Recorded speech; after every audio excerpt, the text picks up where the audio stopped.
Kesiangan, Kirana datang ke kantin. Ia mengenakan celana panjang khusus untuk wanita hamil serta blus katun longgar. Pada kehamilan 4 bulan ini, perutnya sudah mulai terlihat menonjol. Wajah dan tubuhnya pun berkembang selayaknya wanita hamil, menampilkan aura keibuan.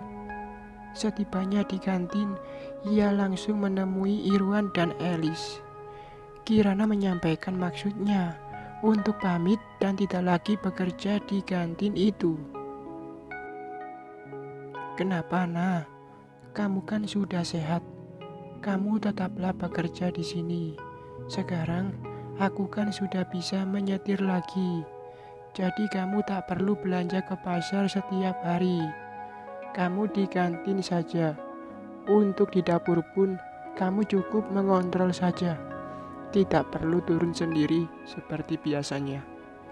Kamu mengerjakan pekerjaan yang ringan-ringan saja." "Maaf, saudaraku yang kemarin itu menyuruh aku tinggal bersamanya di Bandung. Mungkin nanti aku akan membantu-bantu ibunya di sana." "Apa karena kamu masih marah padaku, Nah? Aku minta maaf. Tetaplah tinggal di sini." Elis menyentuh tangan Kirana. "Tidak, Teh. Aku tidak marah pada siapapun. Saudaraku tidak mengizinkan aku sendirian di sini. Hamilku semakin besar. Tak lama lagi aku akan melahirkan. Kalau aku di Bandung, ada ibu dan saudara yang menemaniku." "Kalau sudah keputusanmu, bagaimana lagi? Aku berterima kasih. Kamu sudah banyak memberi kemajuan pada kantin ini. Resep-resep masakan darimu diminati para pelanggan. Kapan kamu berangkat ke Bandung?" "Insya Allah hari Minggu, Saudaraku akan menjemputku ke sini." "Baiklah, nanti gajimu bulan ini akan aku berikan. Tapi siang ini kamu bisa membantu dulu di sini ya. Nanti habis sholat Jumat ada pesanan dari kantor yang di sebelah. Nggak banyak, hanya untuk 10 orang. Tapi mintanya yang istimewa. Untuk bos-bos yang mau ada pertemuan katanya. Kita sudah siapkan soto Betawi, perkedel kentang, bakwan jagung, sambal goreng kentang dan hati, asinan mentimun. Nanti tolong kamu antar ke sana berdua dengan Indri ya." Sebelum orang pulang sholat, Kirana dan Indri sudah mengantar pesanan makanan tersebut ke kantor yang tepat berada di samping kantin itu. Mereka membawanya dengan troli makanan. Indri dan Kirana naik ke lantai 3 untuk menata makanan di ruangan yang ditunjukkan oleh Bu Ratna, sekretaris bos perusahaan itu. "Dri, sambal sama asinan ketinggalan," ujar Kirana setelah menata semua makanan serta peralatan makannya. "Oh ya, biar aku yang ambil.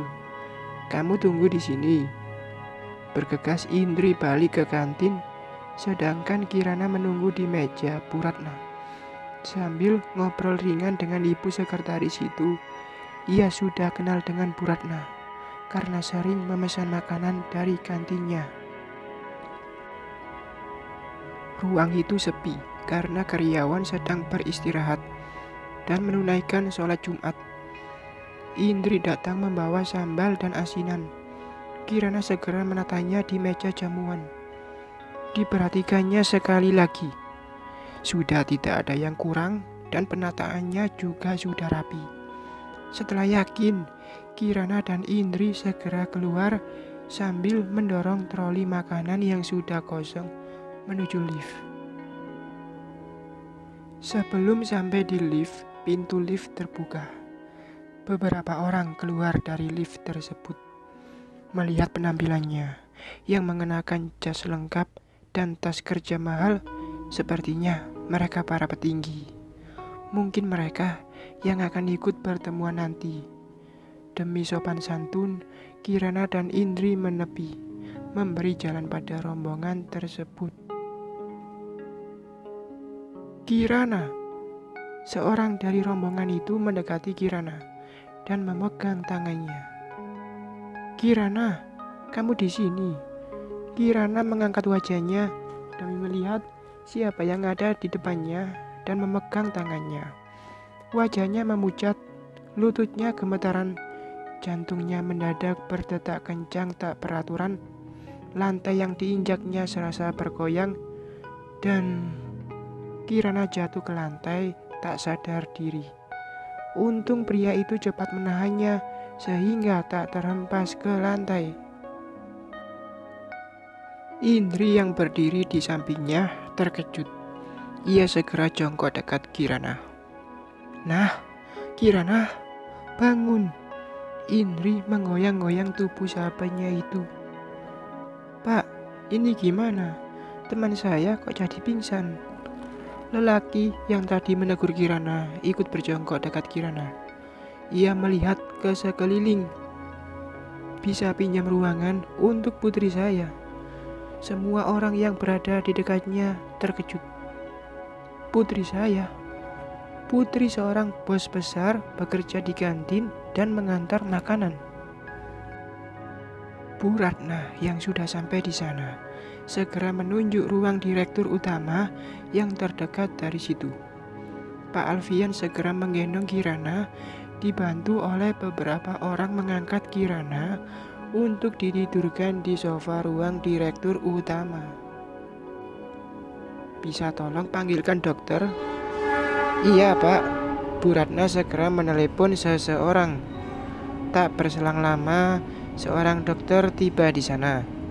Ia memeriksa Kirana serta melakukan beberapa tindakan agar Kirana sadar. Ia sedang hamil. Harusnya ia tidak boleh mengalami hal-hal yang memicu keterkejutannya. Bisa membahayakan kandungannya, tekanan darahnya pun rendah. Dokter itu berkata setelah selesai memeriksa Kirana. Kirana hamil? Alfian mendesis pelan.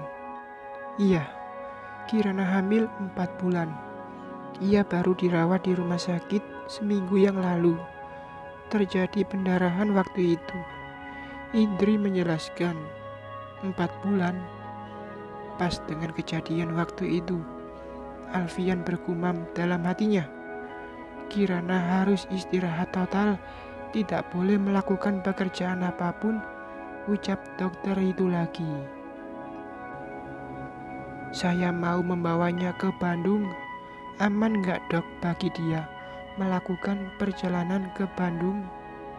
Boleh, asal selama dalam perjalanan Kirana berbaring di mobil. Nanti sampai di Bandung segera periksa kandungannya ke dokter kandungan. Baik dokter, terima kasih. Alfian memutuskan untuk tidak jadi ikut pertemuan hari itu. Rencananya ia akan menanam modal pada perusahaan itu. Hari itu ia akan meninjau pabrik itu serta membicarakan hal-hal sehubungan rencana investasinya di perusahaan tersebut. Ia datang bersama 2 orang karyawan kepercayaannya. Robi Sugondo, pemilik perusahaan tersebut, baru selesai sholat Jumat di masjid dekat kantornya. Dikabari oleh Ratna bahwa rombongan Pak Alfian sudah datang. Bergegas ia kembali ke kantornya. Sampai di kantor, Ratna sudah menunggunya dan menceritakan kejadian barusan. Assalamualaikum. Maaf, saya terlambat. Saya baru selesai sholat Jumat. Apa yang terjadi, Pak? Robi menyalami Pak Alfian. Putri saya pingsan barusan. Saya mohon maaf karena tidak bisa melanjutkan pertemuan hari ini. Saya akan kembali ke Bandung. Saya serahkan semua urusan pada Wiko dan Fajar. 2 karyawan saya ini akan mewakili saya. Tidak apa, Pak Alfian. Saya mengerti. Putri Anda jauh lebih penting. Terima kasih, Pak Robi. Alfian menoleh pada kedua karyawannya itu.